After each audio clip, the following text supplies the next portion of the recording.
in partnership with the Sheriff's Department, we are putting on this new driver's clinic, and we are excited and thrilled. This is going to be the first of more to come, but so if your kid doesn't get it today, it'll be another chance for them to come back and get it again. It's all right. We are excited that you're here. We want to go ahead and get started, so as people come on in and have a seat, I'd like to bring up someone that we're starting to work with and develop a really good relationship. He's new to the Sheriff's Department, and he's already making a difference in our community, and that's what this is about. The Ezekiel Project is about bridging the gap between law enforcement and community, and this law enforcement agency, this sheriff, has embraced what we have. So I'd like to welcome up Sheriff Forte.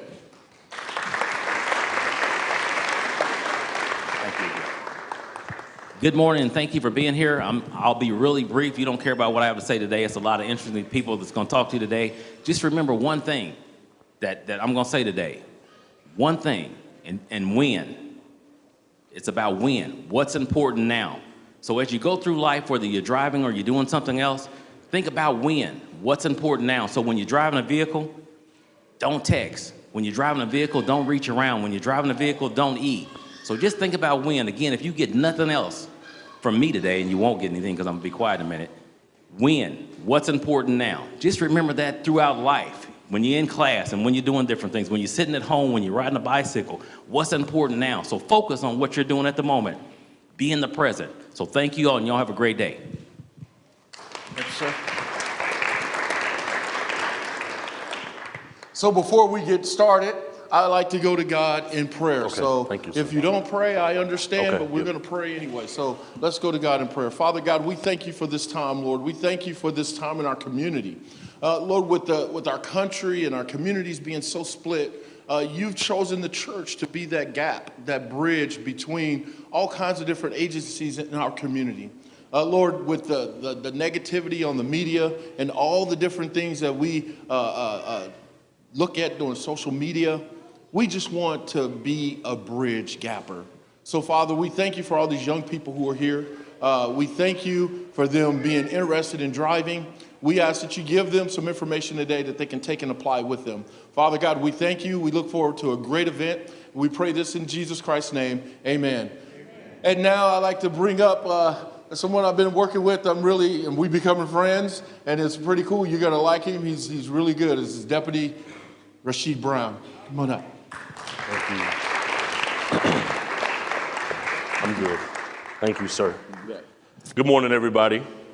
Before I start my session, I would like to start off with a video, so take a look at the screen.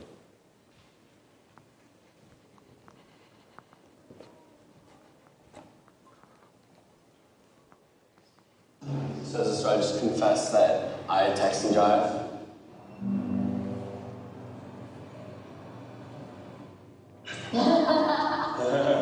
If I get a text, I'll look at my phone. It's definitely texting. Instagram, Twitter, Facebook. Snapchat? I do Snapchat drive sometimes. It is I'm making Snapchats or watching them. Making them. Texting is like my main form of communication. Boredom, honestly. And B, well, no, I guess no, it's really just A.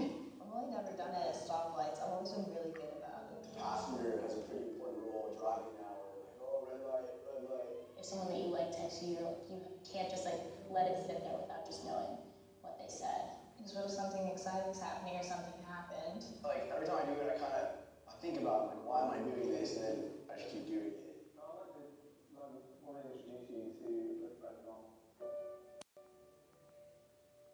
My name is Jason. Hi, Alexis. Hi, Josh. Justin, nice to meet you. My bad. We'll come to the tweet and greet at the end.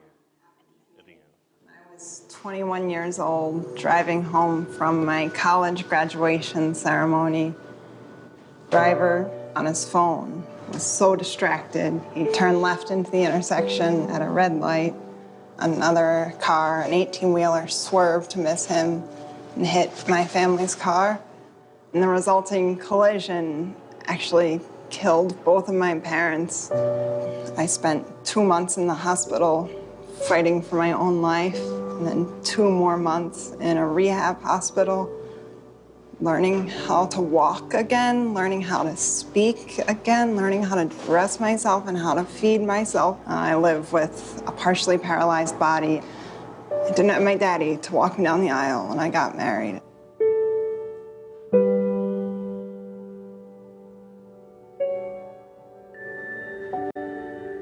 Having sort of like met JC, because you look at JC and sort of give those same reasons.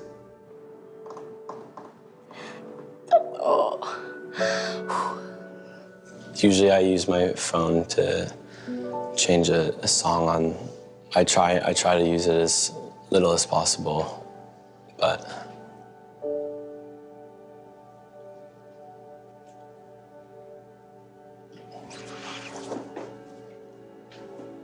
I'm not gonna look at my phone ever again.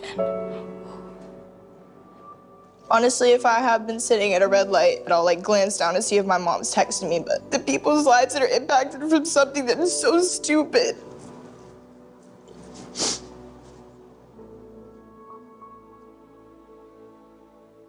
I can assure you on my drive home right now, I'm not going to use my phone and drive, and I'm not going to do it when I go to work tomorrow and the next day after that until, it becomes a habit, and that just doesn't happen at all. I know this is hard. I'm sorry. It's hard for me too, but this is real. You have the power to really actually make a difference and do something about it.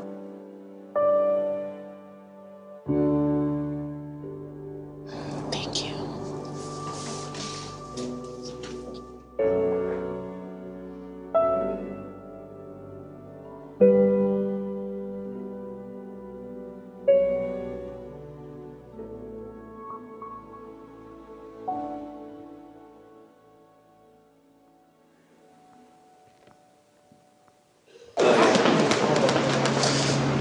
so I just confess that I text and drive. As we're talking about this first-time driver safety seminar, this video pulls on a lot of emotions. I saw people, while they were watching the video, wiping away tears because the reality hit. Let's just be honest. How many teenagers in here have a social media account? Raise your hand. Okay, that's the majority of the room. Thank you. I'm not going to ask you who texts and drive. I ain't going to put you on the spot like that. But that's the reality of it. This morning at 3 a.m., I was up looking at some statistics as it relates to distracted driving. Now, most people tend to think that distracted driving is just texting and driving, but there's a lot of different forms of texting and driving. Let's explore that. What are some different forms of texting and driving? Or distracted driving? Using a cell phone or a smartphone. Eating and drinking. Talking to passengers, grooming. How many women wear makeup? I'm not going to ask who puts makeup on in the car while they're driving. I ain't going to put you on the spot. Reading, including maps, using a navigation system, watching a video, adjusting a radio, CD player, or MP3 player. So distracted driving comes in many different forms. Oftentimes when we hear of distracted driving, what comes to mind is just texting and driving. However, anytime that you are distracted while you're operating a vehicle, whether that's changing the radio station, whether that's trying to make a Snapchat video, or just listening to a conversation in the car and your mindset is not focused on the roadway, you then become distracted. As a driver of the vehicle, you are responsible for everyone's life that is in that vehicle with you. Everyone. Your little brother, your little sister, your parents, your grandparents, even your own. You're responsible for everyone's life. I was reading this morning and I discovered that if you're driving, if you take your eyes off the roadway for 5 seconds, driving 55 miles per hour, that is equivalent to driving the length of a football field blind. I'm gonna say that again. If you're driving and you take your eyes off of the roadway or you're distracted for 5 seconds and you're driving at a minimum at 55 miles per hour, that is equivalent to driving the length of a football field blind. None of us would choose to go on a football field, no matter how much space that we have, to drive blindly. But every time we make a decision or we choose to be distracted in the vehicle, whether that's by texting, whether that's by grooming, whether that's by checking a video. Anytime the notification goes off on our phones or on our cellular devices or whatever we have, and we go to look at it, instantly we become distracted. So I thought the video was very touching to show, very touching to show. There's also another video that I would like to show. This video came into being, I moved here from Dallas, Texas in April 23rd to be exact. Within my first week here, my role at the Sheriff's Office is the Public Information Officer. Basically, I serve as a liaison between the Sheriff's Office and the news media, or whatever medium forms come up. Within my first week here, there's a call that I had that I'll never forget. It was a call that came into the Sheriff's Office, and it said that there's been a serious accident off of Taylor Road.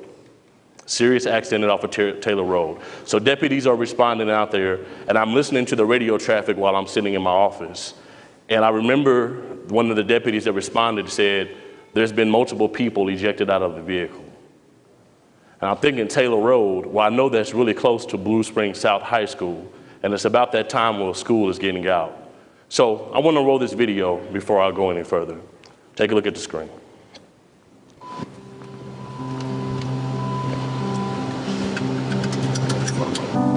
His tire had fallen off, and then I remember that we went off the road that way diagonally, and I remember wrecking, going off the road and then bouncing, and then I hit my head on something, and we rolled a bunch of times. I don't remember rolling.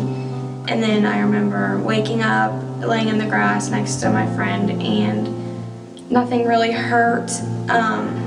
I kept telling my first responder guy that my stomach hurt, but I don't remember. And I remember my legs were bent over this way, and I tried to roll them over the opposite way, and they wouldn't move.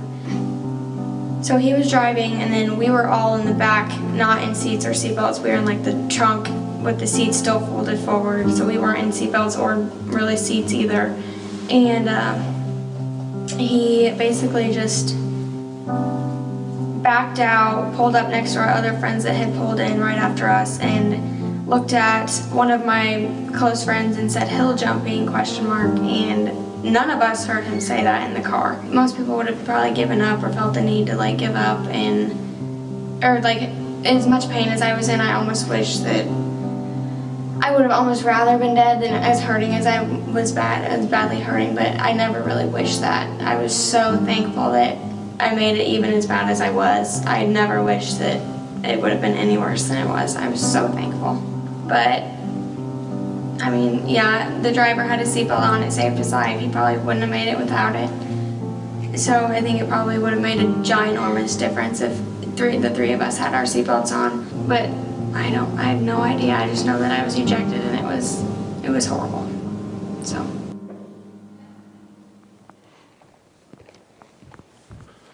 So if you listen to the video, the young lady said that she wasn't wearing her seatbelt. She was ejected from the car, and that she was in so much pain that she wished she was dead.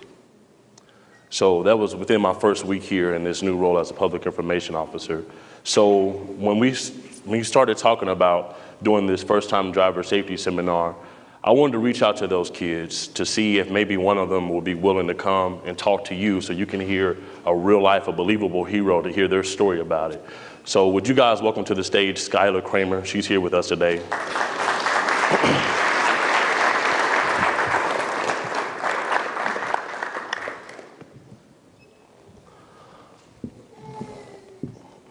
So we're going to do an interview with Skylar. So Skylar, thank you for being here today. We appreciate it. How did it feel to look at yourself on the screen? Looks like you got tears in your eyes now. It was sad. Sad? Mm-hmm. So tell us, what was that day like? What happened? You know, you were at school, and go from there. Okay, so I woke up and was getting ready for school. I went to school, and it was just a normal day like every other day. And, okay, sorry. Okay. And school had just let out, and we went down to the parking lot, and we had folded the back seats forward in the Jeep and had the hatchback open in the back because we were waiting for our friends to get done at football practice. And So we were just hanging out in the parking lot waiting, and then my friend Mackenzie wanted to go see the guy that she liked playing football up at the baseball field. So we drove up there, and she saw, I don't remember, she just didn't want to drive anymore, I guess. And the driver said, well, let me drive. And so he got in the car, and then we drove back down to the original parking lot we were at. And he had pulled up next to one of our friends and said, he supposedly said hill jumping ? I didn't hear him say that, but my girlfriend in the car did hear him say that, and she told me afterwards. And immediately he left the parking lot super fast after he got his own seatbelt on, and didn't give us a chance to even fold the seats back up forward for us to even sit in the seats or even get our seatbelts on. Okay, so hold on. Let's paint the picture so that people can see it. So you guys are in a Jeep, and I assume you're sitting in the back seat? Yeah. Okay, and the seat is folded down, so it's not even up in like a seat position. No. You're just sitting on the top of the seat. And like halfway in the trunk, yeah. And halfway in the trunk, okay. And he turned onto Taylor Road, and it's straight for a really long time, but then there's like 4 hills, but the last 3 hills are super big, but they're not till the end of the road. And so I noticed him starting to go really fast, and we were kind of laying in the back, on the back seats and in the trunk, and so I sat up because I thought we hit something, but it happened to be his tire that fell off the side of the road. And so I sat up and I said, oh my God, what was that? And I looked at him, and I just remember his hands were like, he was grabbing the wheel, but the wheel was like spinning super fast because he was trying to get control of the car again, but he couldn't figure it out. And so we went off the road diagonally that way, and then I remember looking out the windshield and seeing a tree that was super close to us that looked like we were gonna run into. And I looked next to me, and my 2 friends were there, but they looked like they were awake at the time, but neither one of them remember the accident like I do. They don't even really remember turning onto the road. And so I looked over at them, and then I looked up at the driver, and he was freaking out. And we went off the road. I remember bouncing because there was like 4 tire marks where the car had bounced. And then I remember rolling, but then I hit my head on something. I don't know what it was. And then I remember saying, oh my God, because I realized what was happening. And then I remember waking up out of the car. Let's stop there real quick. So you're driving down the road. You are in the back seat. That's not really a seat. So you're laying there in between the trunk and the back seat, if you will. Mm-hmm. You're going down the road, off Taylor Road. You remember a tire or something went off the roadway? Yeah, something. Seeing a tree ahead, and then you said rolling over. So are you rolling over at this time? The vehicle is rolling over? The vehicle. It had just started rolling, so it was like diagonal at the time, but I wasn't awake when we like rolled like 3 or 4 times. Okay. And I just remember like tipping over a little bit, I guess, is how it was, and then hitting my head on something, and then like getting knocked out. Okay. And then I woke up outside of the car, which really freaked me out because the last thing I remembered was being inside the car. So you hit your head in the accident, and that's the last thing you remember is you're inside the car. When you wake up, this time you're outside the car. Okay. Now what's that like? What's going on at the scene? I remember opening my eyes, and I looked up, and I was just staring at the sky, and everything was so silent. It was like a movie where something so chaotic is going on, and then it just gets silent, and you see people running around and stuff. But I was laying in the grass, staring up at the sky, and I remember my legs were turned over to the left side, and then I tried to turn them to the right side, and they wouldn't move at all. It's like I had no control over them, and so I was super confused why I couldn't move my legs. And so I feel someone touching my hand, and it's some neighbor guy that ran over to help me. And he was holding my hand, and I kept asking him, am I going to be okay? Am I going to be okay? And he said, yeah, you're going to be okay. I mean, it made me feel better at the time, but it was scary because he didn't know. There was no first responders there or anything at the time. So this just happens, fresh. You wake up outside the vehicle, there's a guy there. Could you feel any pain? No. You couldn't feel anything? I wasn't in pain at the time. Well, I don't remember being in pain. I just tried to move my legs, and they wouldn't move, but they didn't hurt at the time. But the first responder guy that said he helped me, said that I kept telling him my stomach hurt, which was like my liver and my spleen and my lung that got all messed up. But I don't remember saying that. I don't even really remember my stomach hurting. Okay. The reason why we brought Skylar here, and she has a lot more to tell, especially about her recovery. If you guys can see her legs, she has some scars. As a matter of fact, let's talk about that. What type of injuries did you sustain from this accident? I broke both of my femur bones in my legs, so right here, and I have 2 titanium rods in my legs. I have a scar over here, 2 up here, and then a big surgical scar right here. You can't really see it on this leg because I had so much glass and road rash in my leg that they had to take out over here, but it's right there, and this one's right here. And they cut my knees open and like tapped a titanium rod inside my bone and then screwed it up here. And I broke my 3rd and 4th finger, so that's what that scar's from. I broke my C1 and my C2 in my neck, so I was in a neck brace for like 7 weeks, I think it was. And I had a punctured lung, a lacerated spleen, and something with my liver or something was messed up too. I'm not for sure what it was. I had 6 broken ribs on my right side of my body and my back, so that made it really hard to sleep for the longest time. Those really hurt the most. I recall of this accident because, of course, after I dealt with the media, got everybody situated, I was concerned because I knew they were children and I knew that parents would be looking for them. So I went to the hospital, and I can recall when I met your mom, you were in the worst condition of all of them. They were kind of afraid that you weren't even going to make it. Yeah. Because now talk about this, going back a little bit. How did you come out of the vehicle? Do you remember? I don't know for sure because I had gotten knocked out, but they said that the 2 front windows were down before we wrecked, and in the first picture that you showed on here, the back window on the Jeep wasn't broken, but I think they may have broken it to get my friend out of the car because she was stuck in the car. And so after the car landed, hit the tree and all that good stuff, she was still stuck in the car? Yeah, she was pinned under something in the car, but we were in the back of the trunk area, and me and Allison were kind of on the edges more than she was, and she was kind of in between us. So I think we were kind of like her barriers. So we both flew out, and she got stuck in there. Okay. Wow. Wow. Can you guys give a hand to Skylar? Obviously, she made a remarkable recovery. She still has some ways to go. When we talked a couple of weeks ago, she was on crutches. So she just got released from her crutches when? Friday. So she still has a ways to go. But yeah, last Friday. But she got inside of the car with someone who decided to make some decisions while they were driving, which had some consequences. Now, before we go further, did you have your seatbelt on? No. You didn't have your seatbelt on? Did anybody in the vehicle have their seatbelt on? The driver did. The driver did? Wow. So of everything that happened, who had the less injuries of everybody? The driver. Wow.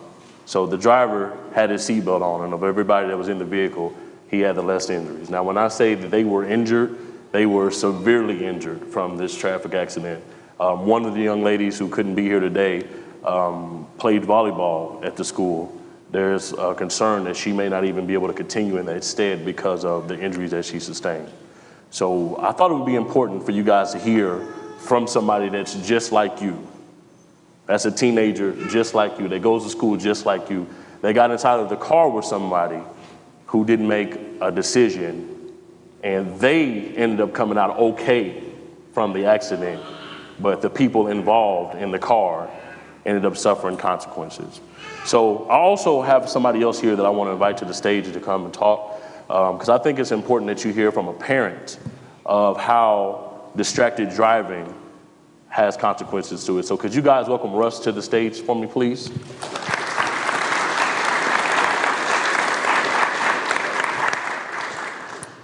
Russ, thanks for joining us today. So you have an interesting story. We heard from Skylar, who's a young adult. I heard about your story, and I thought it would be great to have you here to talk about how you came to be a part of what's going on with distracted drivers. So tell us who you are and tell us how distracted driving has affected your life. My name's. It's on. My name's Russ Jerome. Can you guys hear us? No? Okay. Put the mic up closer. Yeah, my name's Russ Jerome, and CJ Reardon here. We lost our two sons February 1st, 2016, to a distracted driving, reckless driving on Pryor Road, basically. It was a perfectly good day. They just got out of Lee Summit West. They were heading down Pryor Road to get something to eat, and the driver decided to pass a car on a double yellow line road and lost control and swerved and hit the car coming the other way. So Tanner and Nathan pretty much died instantly. The driver survived just barely, and so it was devastating to everybody. That day was just a perfectly good day to everybody, you know, kids going to school, getting off school, hanging out, going to get something to eat and just messing around, but it changed a lot of people's lives forever. So talk to us about how you got notified that your son was hurt or killed in an accident. Talk to us about that. Well, we got home from work and I was fixing dinner for everybody, and everything was fine, and we were just wondering where Nathan was and what was going on. He always checks in with us, and we hear a knock on the doorbell ring, and we look out, see who it was, and it was two police officers. And we're sitting there going, well, this is not good. This could be bad. You know, we were praying for the best. You know, I didn't hear it on the news. It was on the news on the radio, but I hadn't heard about it because I hadn't turned on the TV or anything like that. We had the two officers come up to the door, and we looked at them, you know, and our face just fell like, oh no. And then they just said, well, your son was killed in a car accident on Pryor Road. So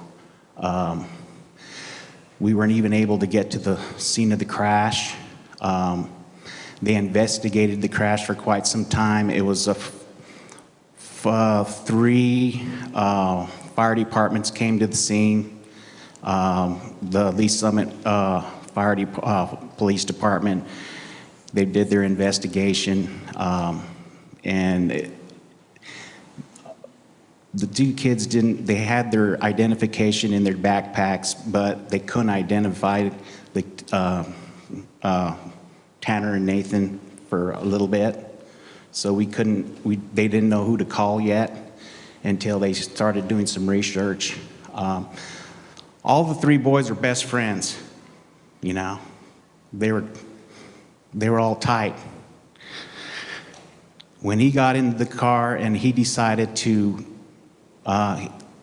just like you're talking about, the responsibility of driving and having that responsibility, and all those people in that vehicle are your responsibility, that's when you have to realize, you know, driving is serious stuff, and you need to pay attention. Okay, so Skylar, going back to you.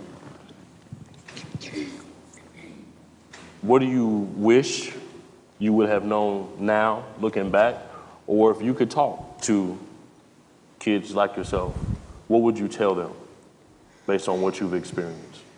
I mean, I wish I would have had my seatbelt on more than anything, because the driver was the only one that had his seatbelt on, and nothing happened to him. He was completely fine.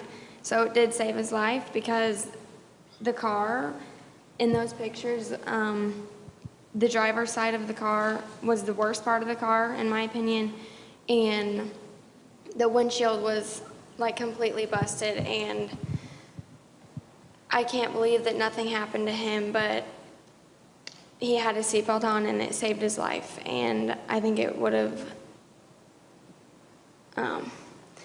been a tremendous difference if I had my seatbelt on. Okay. So Russ, you already shared a little bit, but I want you to expound a little bit more on, you lost your son because of some distracted driving.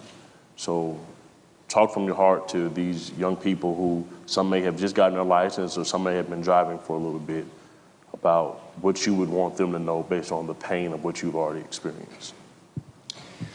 Well, when you're driving, you know, and something happens, it affects a lot of people forever, especially if someone gets killed, you know, and the grieving never stops.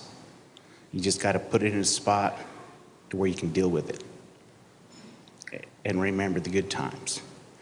But you always remember, you know, even though everybody was wearing their seatbelts, the excess speed that they were driving when he decided to pass on a double yellow line and fishtail into the oncoming car was so severe that it tore the organs from my son. And there was no way to save him. He bled internally. And same with Tanner, CJ's son. And the driver, his aorta was torn too. The only thing that saved his life was a blood clot. So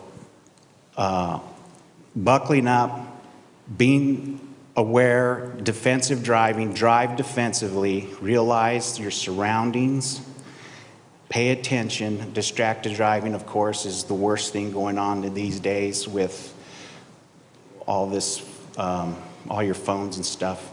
And, you know, think of your parents. You know, you want to have fun. It's always good to have fun with your bros, you know. But think about, okay, here we go. Let's get serious, you know. Hands on the wheels, pay attention, look around you, drive defensively. Because sometimes it's not even your fault. It's someone else might be running a light or a stop sign. Someone else might not be paying attention with their phones and swerving into your lane. And you back off, you don't try to speed, don't be aggressive on the road. You know, no need to be aggressive, no need to yell at people. Back off, take a deep breath, think about it, and say, he's the bad guy, I'm the good guy. Absolutely, absolutely. You know, the number one leading cause of death among teenagers is not gun violence. It's not anything that you may think of. The number one leading cause of death among teenagers is motor vehicle accidents. It's motor vehicle accidents. That's why we thought it was important that we have this session. Because again, there's a lot of distractions. There's more distractions in the vehicle now, or there's more distractions that you guys face now that I faced when I started driving. But what I don't want to do is I don't want to be that individual that has to go knock on your parents' door to tell them some news that they still will have to come to grips with for years. And it starts with a decision. It starts with a decision. You as a driver making good decisions while you're in control of the vehicle. Like Sheriff Forte said, you have to think about that win concept. What's important now? When that notification goes off on your phone, is it important that you pick up the phone to see what they're talking about on Snapchat, Twitter, Facebook, Instagram? Is it that important? Because again, all it takes is, I would say 5 seconds, but it can take less than that. Because when traffic is flowing, decisions are made just like that. Just like that is a decision being made. Even while you get up, if you had to get up and go to the bathroom, you're making a decision. But the issue with decisions is once you start to make them so long, they become habitual. You don't have to think to get up and walk to the bathroom. You don't have to think to tell your legs to operate. They just do it because they've been operating for so long. And sometimes that's the same way we are. Some of us drive with our phones in our hand, and we have it just right there. And the notification goes off, and we look down, not even realize that traffic has shifted in front of us. And by the time you look up to make a decision, The decision has already been made for you, and you glide into whatever decision is in front of you. The whole purpose of this session is to get you to change your mind. If you are texting and driving or distracted in driving, it's to help you make better decisions. So I thought it was fitting, and I think it's fair, if we get a round of applause for these two individuals who came to use their experience to talk to us about it.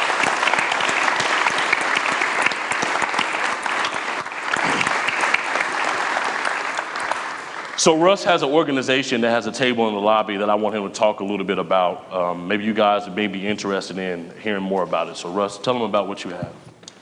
Okay, we're with CJ, discovered this defensive driving in class in North Carolina, and in the West Coast it's called Brakes. Be responsible and keep everybody safe. And what they do is they have a defensive driving class that you can take, and it gives you obstacle courses, road drop-off, how to deal with that, avoid grandma, avoid someone in the road, quick stops, quick thinking, and stuff like that. Our first event was last year at the Kansas Speedway. We have another event coming up in October. It's great. We want all our kids from Jackson County to fill it up so we can bring it over here to Jackson County. They have it in the Kansas Speedway. It's an awesome setting. You got race cars going around, you know, and the obstacle course. It's kind of cool setting. You know, it's kind of heavy because we got to realize how serious driving is. Doug Hubert puts it on. His kids, his two boys were killed, kind of like Nathan and Tanner. You know, they were T-boned to the side, and it changed his life, and he decided to start up Brakes, and he's a good man. He's a really nice guy. He's very presentable and friendly, and you can walk up to him and talk to him and ask him questions about brakes. And what we wanted to try to do is keep it in the Midwest and have it sustainable for all of our kids on both sides of the line to take the course. And once you take the course, you get your certificate. It's a free course, but you got to pay to reserve your spot. Once you take the course, you get a certificate. You get your money back if you like. Or you can donate it. It's totally tax deductible. And most of all of the insurance companies will recognize it as a driving course that helps your kids, and depending on the company, you get a discount. Your child will get a discount. And the best thing about it is the parents get to take it too. So be sure Russ has a table, or Brakes has a table right outside the door. So again, thank you, Russ. Thank you, Skylar, for coming and sharing your stories with us. We appreciate it.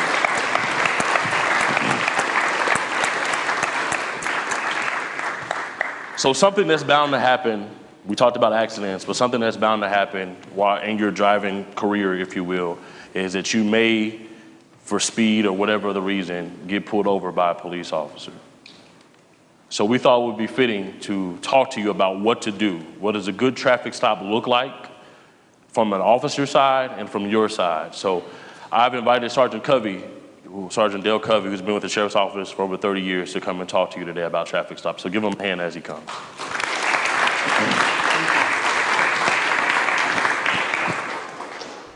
All right. If everybody can see me, I'm going to stay down here because, frankly, I'll fall off that thing. I've been with the Sheriff's Department for 32 years. I've been in just about every division there is out there, including undercover narcotics, the traffic unit. So what makes me an expert on traffic violations or car stops? Well, none of that. But I have a wife and 3 adult kids that do drive, so I know what bad driving looks like, okay? What we're going to do right now is we're just going to give you a brief understanding of what you should do and what a law enforcement officer is looking for during a traffic stop, okay? And this isn't going to be any kind of a shootout type traffic stop. They run from us or anything. This is a very simple, basic traffic stop. So if you change the media, and especially social media, has done a really good job of kind of putting it against us on every traffic stop that we do, every citizen contact we do. It doesn't matter what it is. We're always the bad guy, excuse me. And it's kind of a you against us against them, that type of scenario. So when it comes down to it, what makes us different? Well, if you look up there, you'll see that there's not a whole lot that makes us different, okay? We have every race, every age. Most of them are high school diplomas. We don't have everybody that's a high school diploma. We do have a couple that are GEDs. Some have college, some have military, every religion. We have some people that are bilingual. The Sheriff's Department doesn't have anybody right now that knows how to speak sign language. I know a couple gestures here and there, but nothing that would be appropriate for this setting. If you go to the next session, or next. So what makes us different? Next slide, please. The only thing that difference is that in law enforcement, we take a specific oath. We take an oath to enforce the laws, to serve the people, to correct everything, to protect everything. So when it comes down to it, a lot of stuff is thrown our direction. Some of it good, some of it bad. Traffic stops is something, traffic violation, something that's kind of thrown our direction, okay? Next slide. So it's not the media or social media that actually makes us different. What makes us different is the fact that we have a group of men and women, young and old, black and white, Asian, whatever you want to call us, that decided to take this oath and enforce these laws. We do it with the Constitution of the United States, we do it with the Constitution of Missouri, and with the Constitution and Home Rule Charter of Jackson County. That's what we enforce, okay? We don't enforce Lee Summit City laws, we don't enforce Blue Springs City laws. These are specifically what we look at. So if you violate any of these laws, that's when you may have contact with us. Next slide.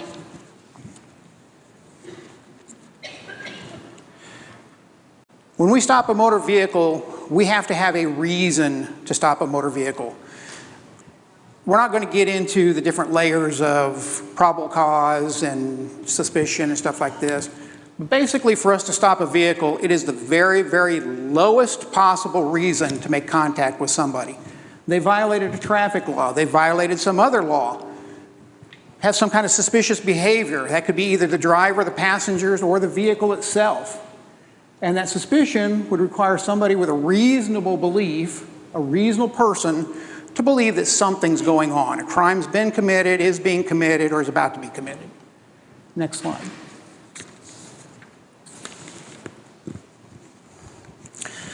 So when we see something that's a violation, and we'll take something very simple like speeding, it's very common. What we do is we notify our dispatchers, who then put us in a system, in a computer system, as to where we're at, what we're doing. My badge number is 29, so it's very simple. I would come on the air when the air is free, and I tell them, you know, I have a vehicle stop, or I have a vehicle check. The difference between the two is usually a vehicle stop is a violation of the law, traffic law, where a vehicle check may be something as suspicious as a vehicle parked in the park after hours. We don't know why it's there. Next slide.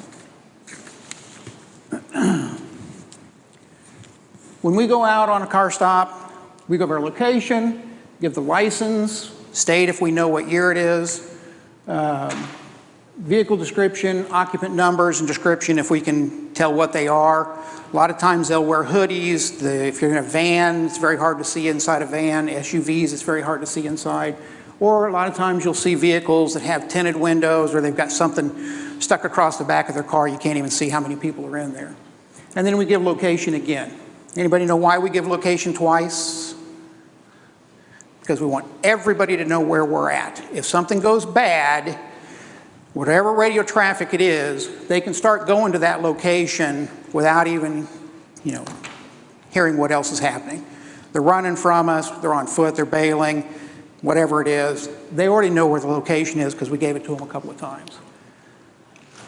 Normally the police officer will wait in his car until dispatch comes back. They'll tell us what the registration is, if there's registration on file. They'll give us any information that they get. Maybe there's a wanted party, maybe the license plates are stolen, whatever the vehicle is. Usually they acknowledge that you're on a car stop, This is what the car comes back to. These are registered owners. And then the officer will actually start to make his approach. So if you get pulled over, it may take a minute or two for the officer to actually get out of his vehicle and walk up there. Don't worry about it, okay? He's doing what he has to do. All you have to do is wait. Next slide. When we get out and actually start to approach a vehicle, there's several things we do based on experience and safety, okay? First thing we'll do, we're going to wait till traffic clears. There's no reason to pull a car over, then open the door and get hit by a car driving by that had nothing to do with this. So we're going to make sure that traffic's clear, make sure it's safe for us to get out of our vehicle. We're going to exit the vehicle. We're going to continue as we exit the vehicle to try and watch the vehicle in front of us, see what the driver's doing. Is he looking in his rearview mirror trying to figure out when we're coming up? Are the brakes on? Did he fail to put it in park because he's going to take off on us? A lot of different reasons why we watch the car. But the occupants are always going to tell you whether it's going to be a good car stop or a bad stop, okay? We approach slowly, looking for movement. What are they doing? They're going to be nervous. We already know they're going to be nervous, okay? So we're watching to see what they're doing. If they're reaching for a glove box, if they're reaching into the middle of their seat, if they're stuffing something under their seat, we don't like that. We're anti that.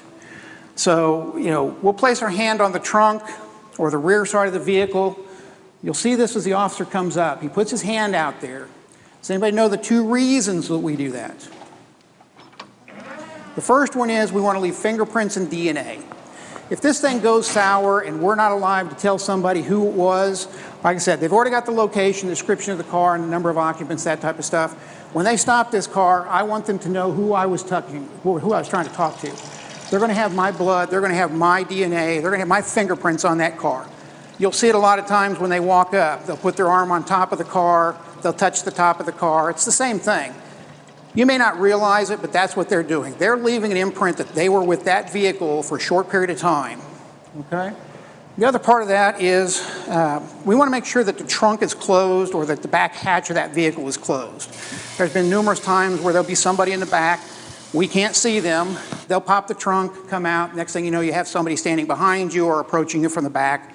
Again, it's just as simple. Make sure it's closed, make sure it's locked. Going to continue moving forward. As they reach the back part of the car, they're going to look into the back seat, make sure the back seat's clear. If they're comfortable with that, they're going to move forward to the front seat. They're going to do the same thing. They're going to be asking you questions, but they're going to be looking around inside. Make sure there's nothing in there that's going to hurt them. Next slide.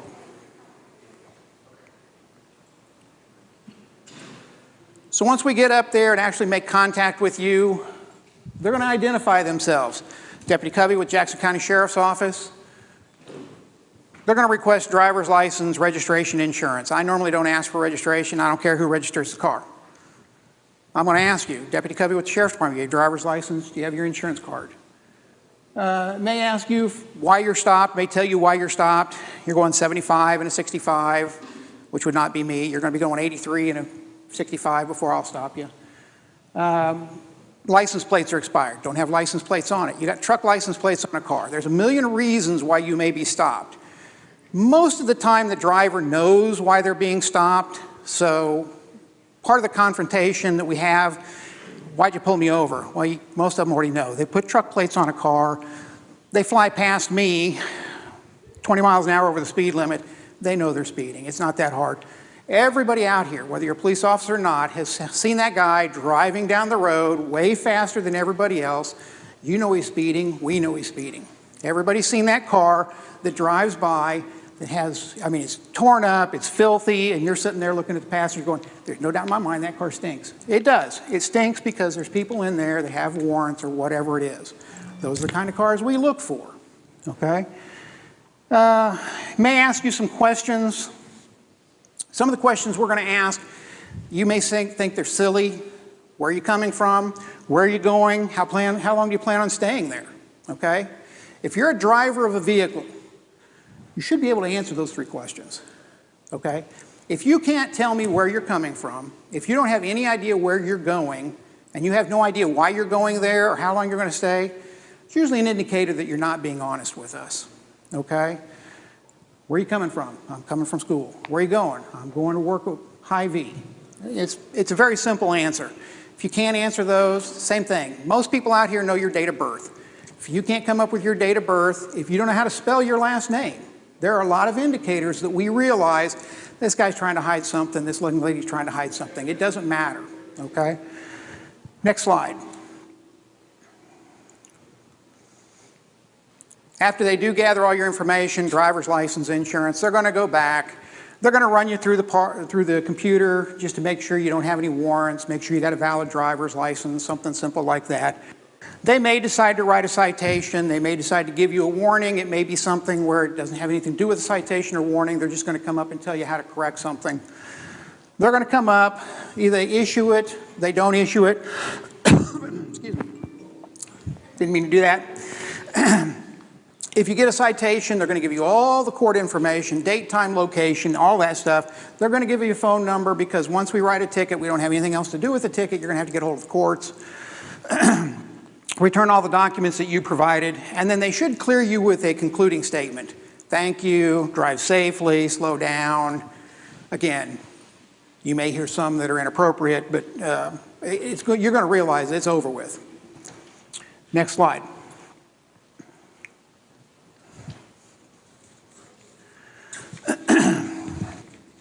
So what should you do? What should you see as a driver? Thank you.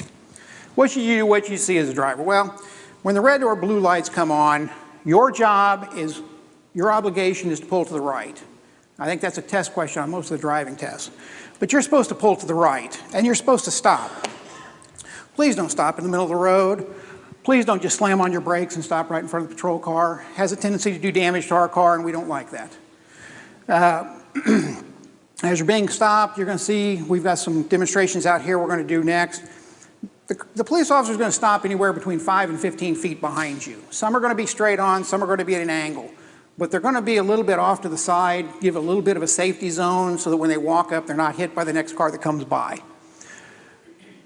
You may be able to see the deputy sitting in the car talking on his radio. Again, you can look in the mirror all you want. That's fine. Just don't get out of your car. You may see the very slow approach. Like I said, from this point on, take a look. If he walks up there and he doesn't touch the back of your car, let him know, hey, you forgot to touch the back of my car. Gives him an idea you know what you're talking about. Next slide. So what do you need to do if you're pulled over? Well, once you pull over to the right and you stop, you don't have to do anything else. Absolutely nothing. All you do have to sit there is wait. Trust me. Every officer we have knows exactly how he's going to talk to you, knows exactly what questions he's going to ask, what information he's going to request from you. All you got to do is follow his instructions. It makes it very, very simple.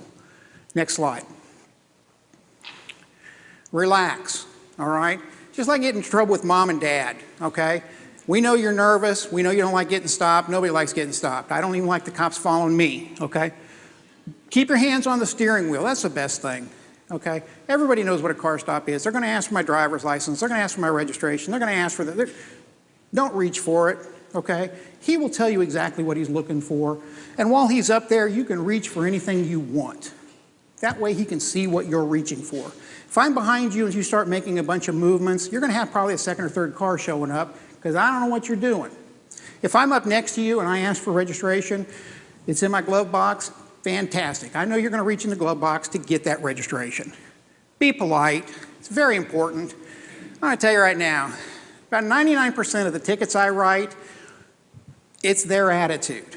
I can have a traffic violation left and right. I don't like going to court, and I get paid to go there. So if you have to go to court and don't get paid for going there, I'm sure you don't like it either. But most cops are lazy. They don't want to write you a ticket. They really don't. What they would like for you to do is slow down, get your license plates renewed, get your car registered properly. They really don't. There's going to be some traffic people out there, Bob, but most of them are not going to want to write you a whole lot of tickets. They just don't, okay? They got better things to do. They really do. Writing tickets, unless you're a traffic unit, really not priority for most people. Law enforcement, not priority. Roll down your window, listen to what he asks. He's going to ask for your driver's license. He's going to ask for registration. He's going to ask for your insurance company. Give it to him, okay? You should have all of that.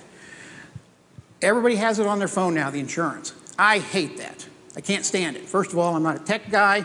I lose it before I even get back to my car. So I end up scrolling through and finding out who your last text messages went to, that type of thing. Find out who you used to call. But if you have it on your phone, give it to the officer, let him see it, that type of thing. Just verify that you have insurance. And then, like I said, provide whatever requested. He may ask for all kinds of silly documents. Just provide them if you got them. If you don't, just tell him I don't know who it is. We get a lot of cars we stop. They don't own the car, which is why I don't care about registration.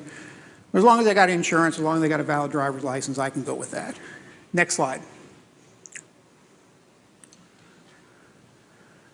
On the second approach, after he's already run you through the computer and decided what he's going to do with you, again, he's going to approach you slowly. He's going to go back basically through the same approach that he did to begin with. When he gets up there, listen to what he's saying, okay? It's quite possible you're only going to get a warning. But if he gives you a citation, it's real important to know when the court date is, the court time, the court location, because when you don't go to court, then you start having warrants for your arrest. That's when we start towing cars, that type of thing. So listen, okay? Pay attention to what he's saying and listen. Be polite, again, very important. You don't have to like him. Be polite. Sign the ticket, take the warning, correct the problem. He's going to tell you, your license plate only has one bolt on it, get a second screw in there, something like that, and then drive away, okay? It's very simple. He's going to conclude the car stop, drive away. Now, I know everybody's wanting to know, next slide, don't I get asked questions? Absolutely. You can ask questions all you want. But do it in a polite manner, okay? Not argumentative, because I'm going to tell you right now, cops are not going to sit on the side of I-70 or 470 or 291 or Colburn Road or any place else they've stopped you and go through a court docket on whether or not you get this ticket or not. They've already decided whether you're getting the ticket. You can argue that in court. Ask him. If you're confused, if you don't understand, may I ask you a question? He'll be more than happy to say yes. What is your question? Okay? As long as you're not rude and argumentative, it's going to be just basically a conversation.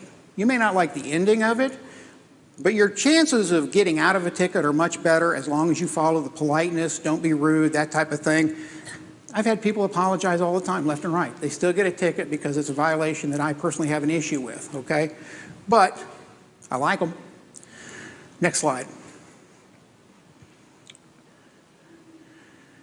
If you disagree with getting the ticket, if you don't think you are wrong, there's plenty of avenues to follow. Go to court, argue your case, okay? You'd be surprised how many 18, 19, 20-year-old lawyers there are in Jackson County, okay? Don't have their degree yet, but they're going to clip out as soon as they get there. Go to court. You're going to find when you go to court, it's very much like the people's court. You go up there, you plead guilty, not guilty. Judge is going to ask you, the officer, what happened. He's going to ask you what happened, and then he'll determine whether you're guilty or not. I've had some that have been found not guilty. Not mine, but some that have been found not guilty. Some of them have a good argument, okay? But most of them don't. Most of them will try and give you their rationale as to why they were speeding, and then they'll do the same thing when they go to judge. Well, the reason I was speeding was because I was late for school. And we just committed to speeding. Guilty, get out of here. We've had people come in and want to argue. I had a guy the other day, turn left. There's two signs that say do not turn left. Wrote him a ticket because his Siri told him to turn left at this intersection. I said, well, you can't go by that. You have to go by what the traffic laws are. No, she told me to turn, so I have to turn. He actually went to court and used that same argument. $125 later, he pled, I'm guilty. When you get done, like I said, if you still don't like it, you can always contact their supervisor. Supervisors love hearing how bad their officers are. You can always come in and file a complaint. Don't go to Facebook, social media, stuff like that, and start airing your grievances, because 99% of the time, they're wrong. They know they're wrong. That's why they're going someplace where they're going to get a little bit of a format, because if they go to court, they're going to get found guilty. If they complain to the supervisor, he's going to tell you, well, you violated the law. That's why you got the ticket. It's not going to go anywhere. So they go to Facebook, and they come up with all kinds of reasons as to why they were stopped illegally and everything else. Whenever you have somebody that tells you they were illegally stopped by the police, ask them what they did with the $250,000. And when they say, what, $250,000? I go, well, I'm assuming you sued and won $250,000 because obviously they violated the law. They pulled you over for the wrong reason. Most people that complain don't have $250,000 because they know they're wrong, but ear and ear, and they're going to bend it. Next slide.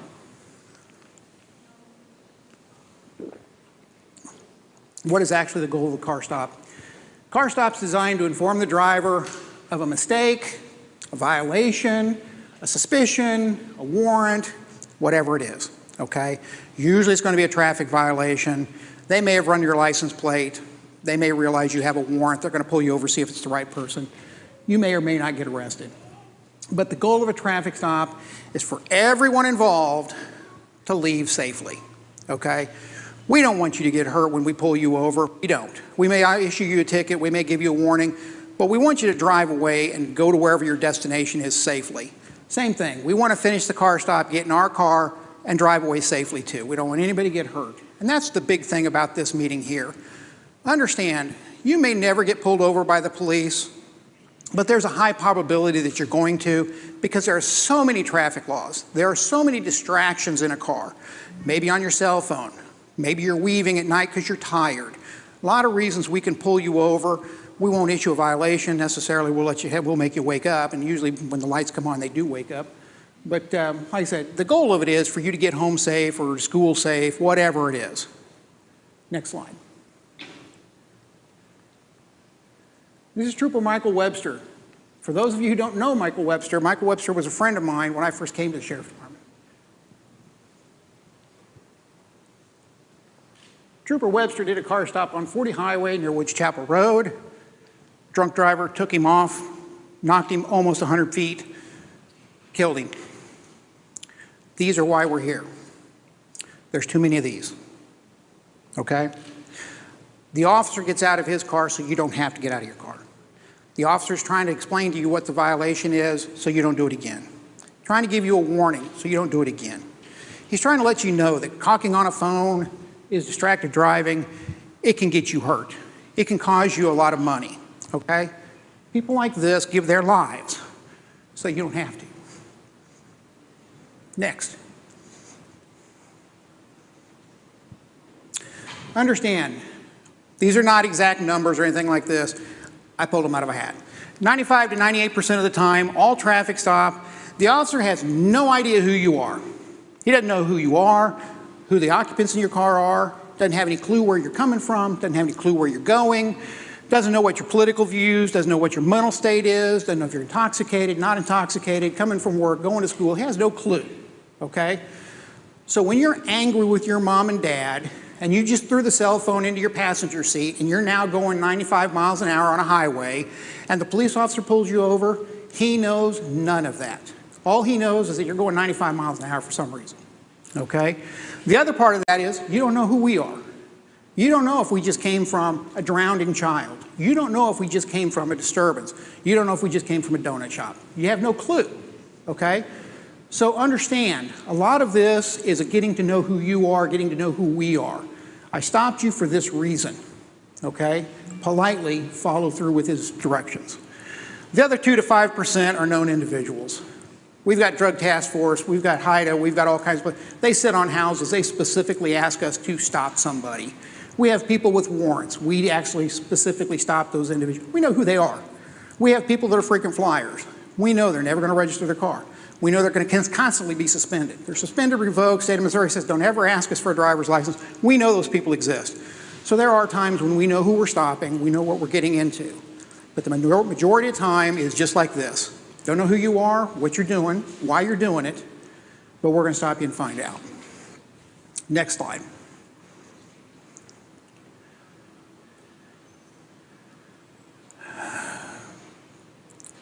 I'm going to wrap this up with a simple one.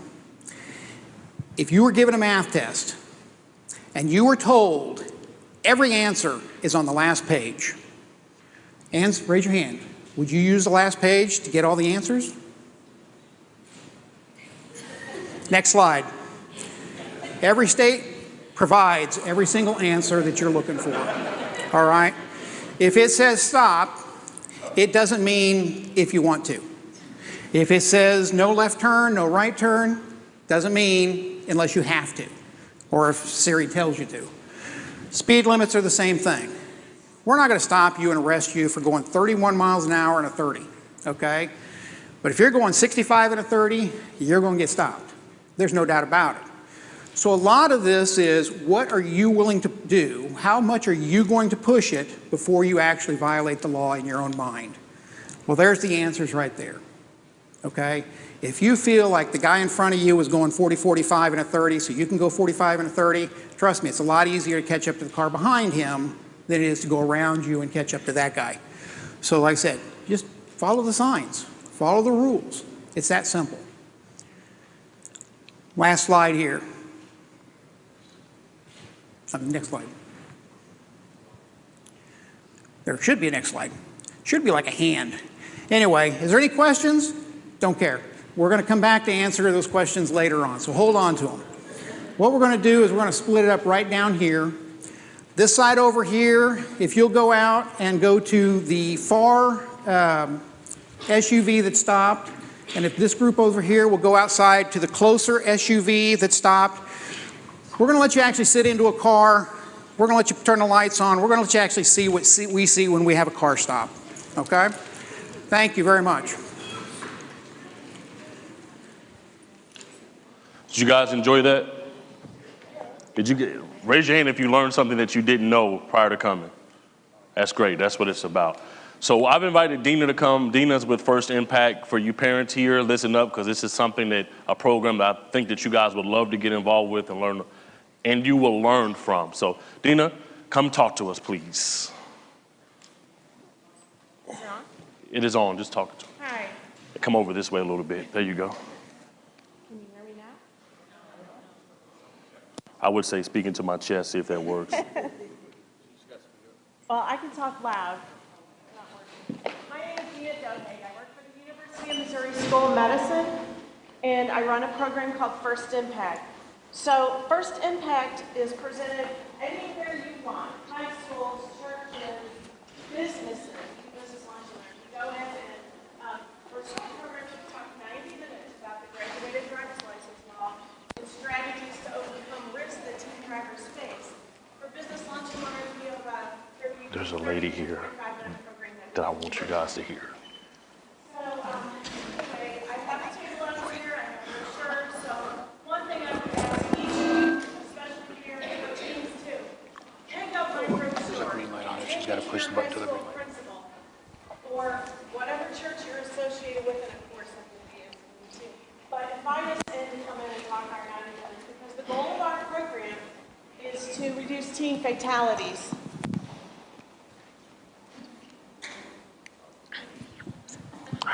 The goal of our program is to reduce teen fatalities. The goal of MoDOT's Highway Safety and Traffic Division is 0 fatalities, the road to zero. How many in here believe that's possible? 0 deaths in Missouri. Do you believe it's possible? Okay. If you don't believe it's possible, open your wallet and look at your family pictures and tell me how many of people in your wallet it's okay if they die. If you think 0, then help me with the road to 0 deaths in Missouri. I have a 6-minute video that tells kind of an overview of the First Impact program. So if you can show that, hopefully it'll work.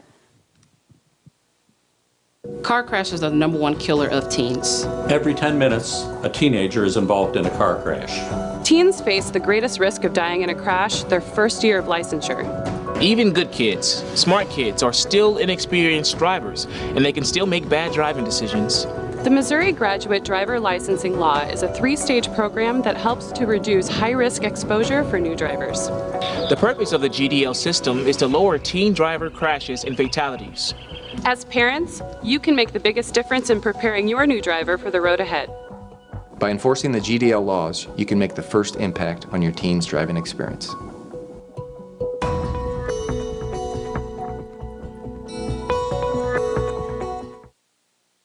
Paige was a wonderful child. I say that as objectively as I can. She cared very much about other people. Very kind young lady. and very social as well. She ended up applying and getting accepted to the School of Journalism here at Mizzou, which she was very much looking forward to. The thing I remember most about her is just her personality and how much fun she had on just a regular daily basis. Just, you know, was very vibrant and very positive.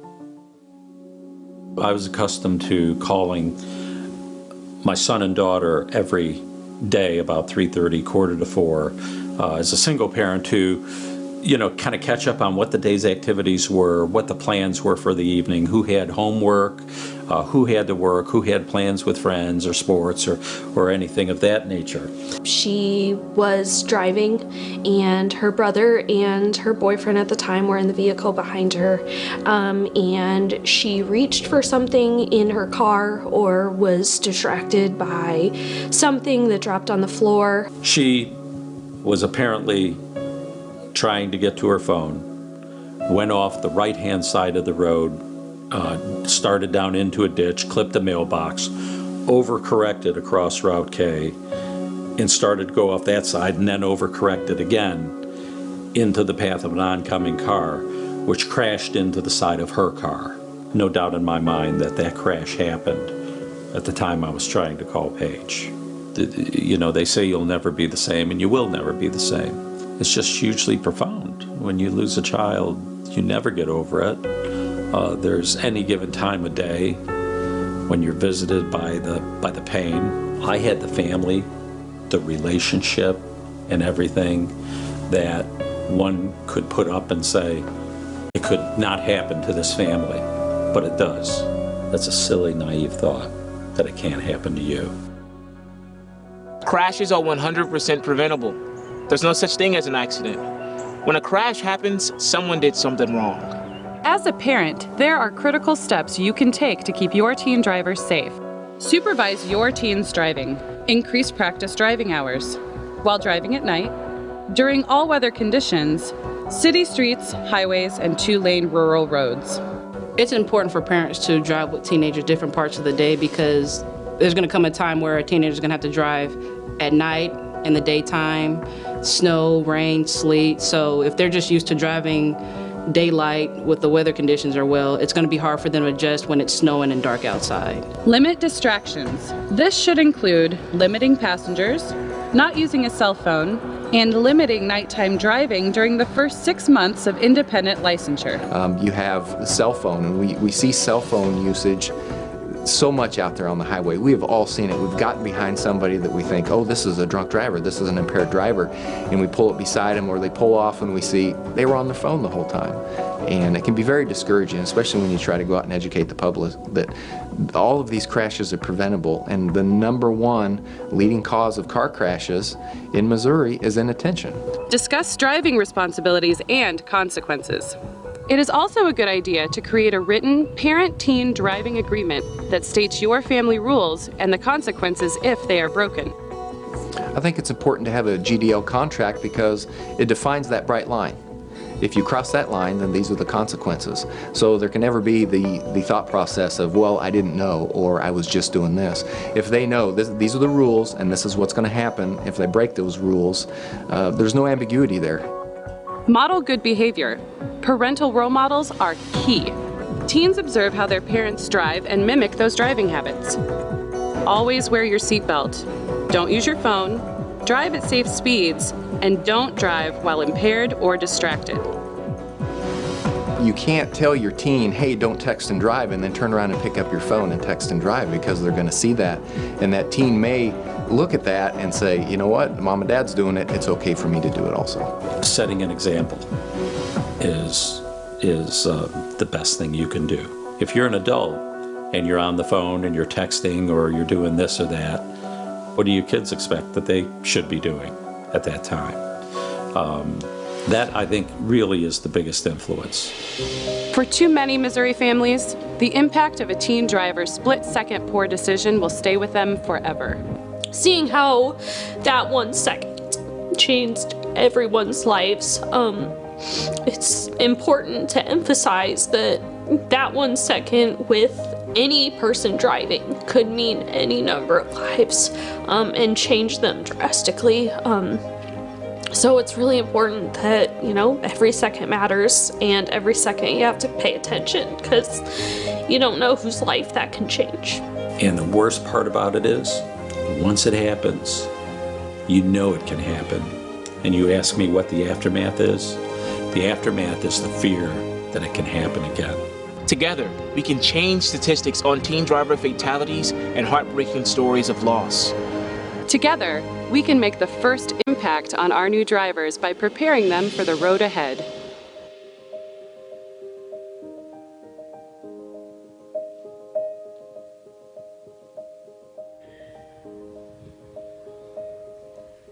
That is a tough story. It happened in 2006, and as he said, Paige was going into Mizzou. She was a student at Rockbridge High School. So I've watched the story 100 times, and it never fails to break my heart when I see it. Okay, you can go to the next slide.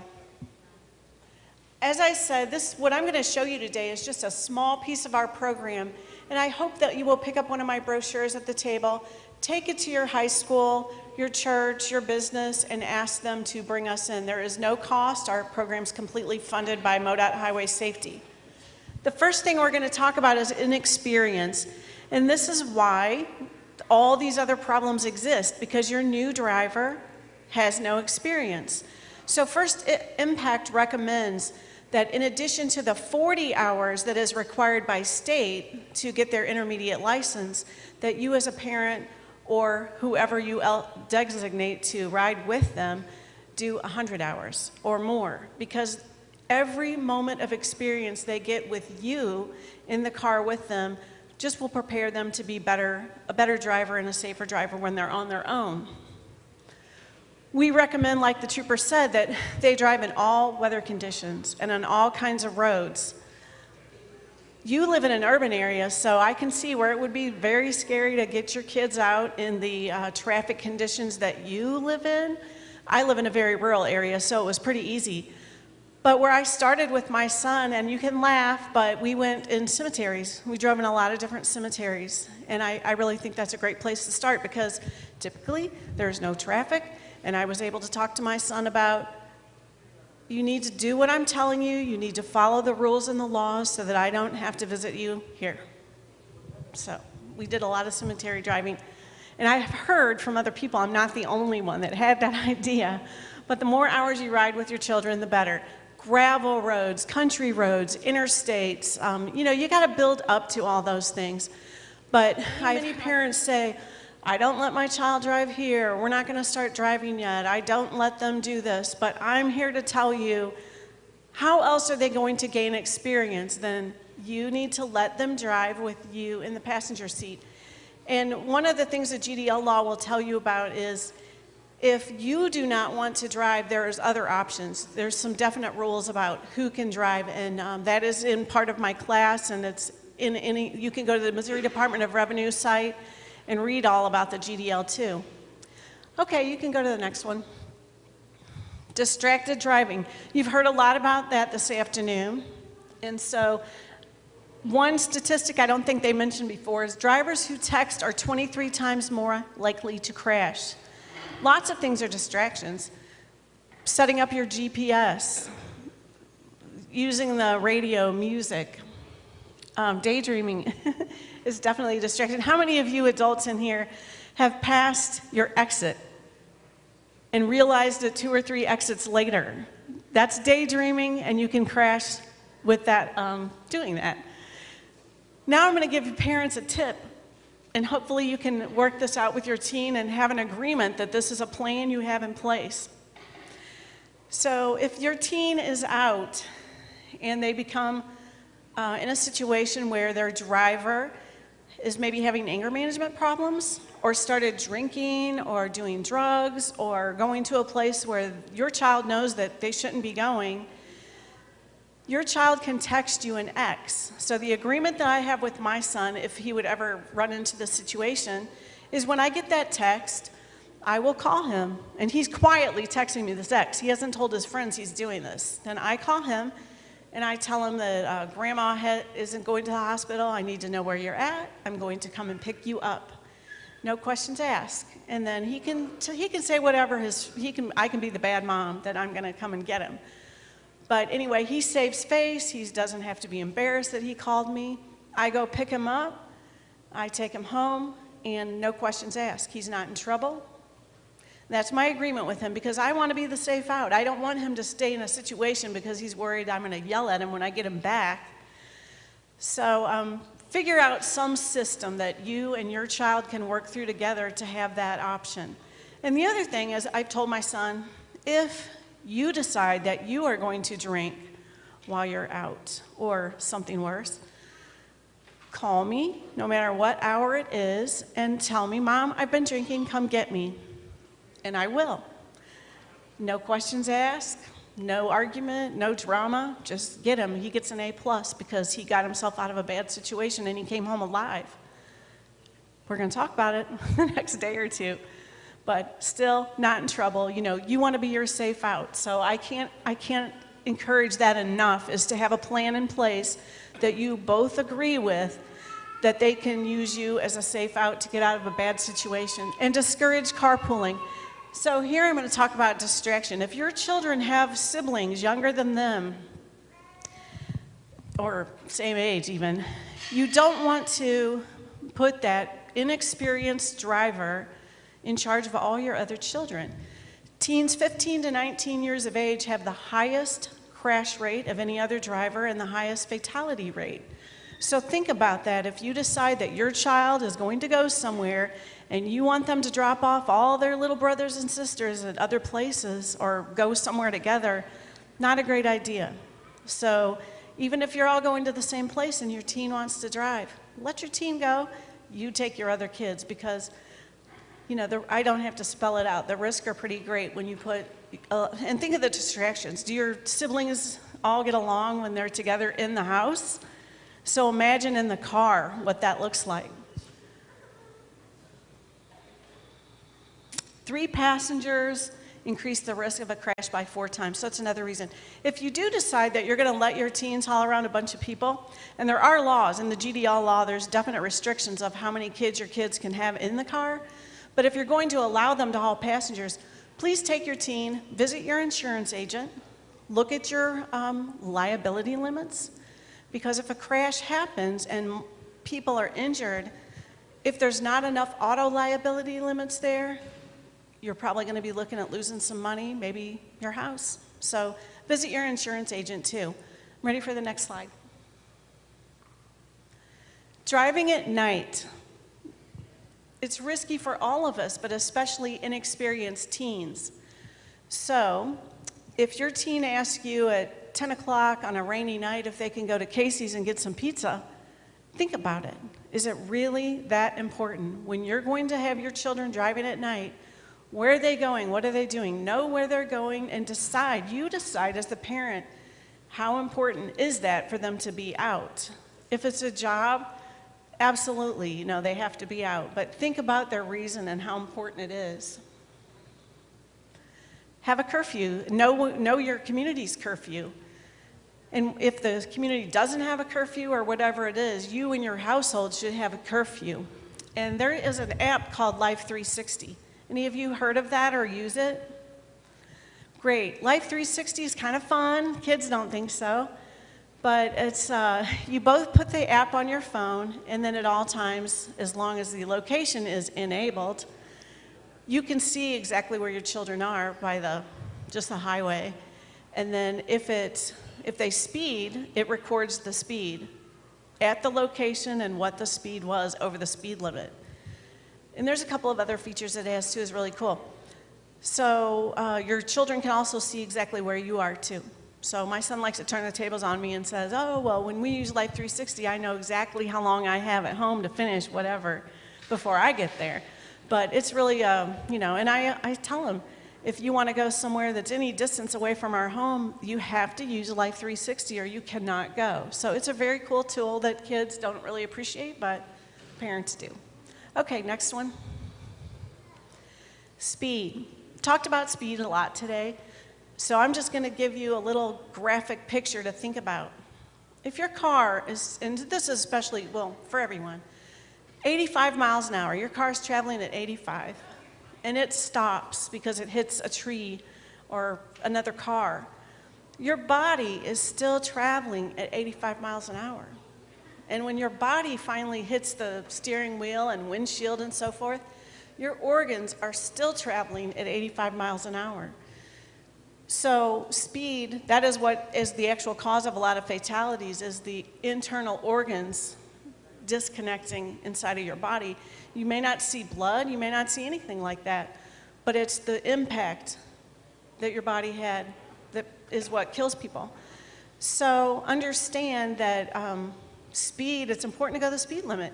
If you're on a highway and the traffic is blasting by you, some people will tell you, just keep up with everyone else. I'm telling you, don't do that. You're breaking the law. Go the speed limit. If you're if everyone passes you, the law is the speed limit, so go the speed limit. The speed limit is there for a reason, because people have determined that this is the safest speed that this road can handle. And then driving in bad weather, rain, ice, snow. Inexperienced drivers do not really have the skill to handle a higher speed in those weather conditions. So you have to work with them and help them to understand that cars don't stop as fast. Or think about, Missouri's in a drought situation. Think about there's no rain for days and days and all that buildup of the oil and stuff on the highway. And now all of a sudden it rains for 10 minutes and you've got all that oil slick on the road. So that's another reason why it's good to drive with your children as often as possible so that experience comes up while you're with them. Okay, next. Seatbelts. You've heard a lot about seatbelts today. Everyone knows you're supposed to wear seatbelts, but 78% of teen fatalities are unbuckled. So while your children are with you, of course they're wearing their seatbelt because they've been told since they were born the car doesn't start or move unless your seatbelt's on. But what's happening when they're out without you, obviously, is they don't wear seatbelts as often. And there's a lot of surveys done at schools to show what the percentage of seatbelt use is when people are pulling in and out of schools. And it's very low. In Missouri, it's lower than many, many other states. I think we're at like around 80% seatbelt use coming out of high schools, where other states are 90 and above. So whatever it takes, talk to your children about seatbelts. And there should be some consequences in your home if your child is seen out driving by one of your friends or family and they don't have their seatbelt on. Think of some consequences. In my house, you're not going to drive for a few days. You're going to be calling your bus driver to come and get you because I'm not going to let you drive to school if you're not customarily wearing seatbelts. Okay. Impaired driving. You all know that it's illegal to drink under 21, yet impaired driving is the third leading cause of crash fatalities among teen drivers, and actually all drivers in Missouri. But how could it possibly be the third leading cause of death in teen drivers when it's illegal? So we know that kids drink. We know that kids drink and drive. So please spend some time talking to your teens about the perils of drinking and driving. And then think about prescription drugs. Over-the-counter Benadryl is the example that comes to my mind. If that bottle says don't operate machinery while you're taking this medication, whether it's over-the-counter, prescribed, or illegal, know what your kids are doing, know what they're taking, because it makes you tired. And we're going to talk a little bit about drowsy driving too, but the more you can talk to them and set a good example by not doing it yourself, then this could be a lesser problem. Okay, next. Drowsy driving. Having a 16-year-old son myself, I know how difficult it is to keep them off the phone and off social media after it's bedtime. But if they are on the phone all night or their phone is blipping all night, the next morning they're tired. A lot of fatalities happen at night, of course, with teens, but also the morning drive to school. And a time that most people never think about, but it's after school, that 2 p.m. to 4 p.m. window of time, there are a lot of crash fatalities among teen drivers. So do what you can do to make sure your teens are getting enough rest, even if it means banishing the electronic devices out of the bedroom. And I know how hard, believe me, no one knows how hard that is besides me with my own son. But anyway, drowsy driving is a huge problem. So next slide. Just a few kind of recap tips of what everyone else has talked about. Do not let your teens haul around your children, and don't let them have a bunch of people in their car. And if you can get my program into your school, or you call me and say, what are the rules about passengers, or ask any of the law enforcement officers, there are definite rules with the GDL about how many passengers you can have. So I would love to share that information with you. Monitor their driving. Have people watching. Ask your neighbors, you know, watch out for my kid. Are they speeding? Are they wearing their seatbelt? What are they doing? How many passengers do they have in their car? And the reason for that is so that you and your teen can have some consequences established so that if they do these behaviors, they have consequences. And my point in that, I'm not trying to be mean, you kids, but what I'm trying to say is if you know that there's consequences, you're less likely, research shows you're less likely to do the risky behavior if you know there's consequences for them. Know where they go by talking to them. Again, the Life 360 app is just a perfect app. And families know the Missouri law. You can easily get a driver's guide from stopping by a Department of Revenue office, or if you call me, I can send you one. The next slide. As your teen gains experience and they act responsible and they're doing what they say they're doing, let them drive more. But if you feel like that's not the case, you're still in charge. So you can take their keys. My son has a vehicle titled in his name, so he likes to think that he's the king. But I still have the rule about many, many things that if it isn't going the way that I want it to go, he can ride the bus to school because he doesn't need to drive his car. When you're the passenger, think about your behavior so that you are not being the one to distract the driver. So talk to your kids about that if they, when they're the passenger, don't do things that are going to cause the accident themselves. It is a huge thing. Again, let them use you as an out. Have a very comfortable relationship here to where no matter what goes wrong, your kids can call you to extricate you from a situation. And the sergeant here, he gave a great example of what to do when stopped by a law enforcement officer, and we do talk about that in our program. And then another suggestion is talk to your insurance agent about what they expect of you when you're in a crash. Know from the law enforcement side what happens when you're in a crash. What are you supposed to do?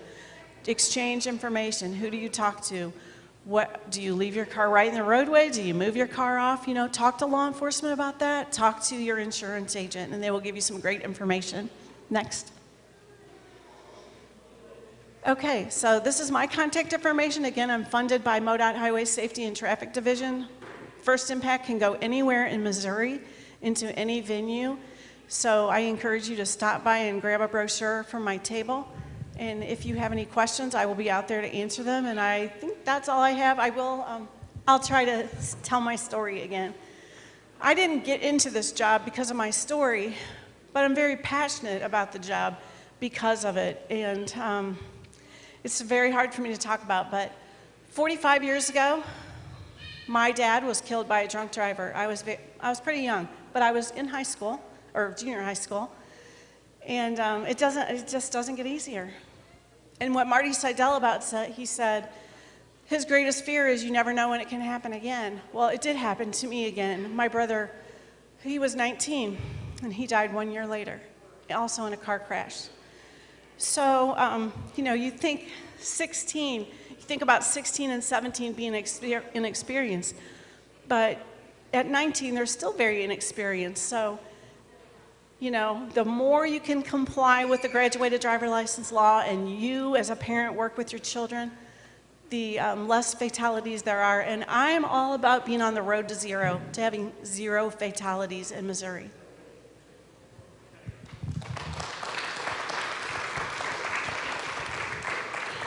Thank you guys so much for coming. That concludes the end of our program. Can we give a hand again to Sergeant Covey and our Community Resource Unit with the Sheriff's Office, First Impact. Thank you guys so much for coming. Normally in our previous session, we had times for question and answers, but we don't have that type of time tonight.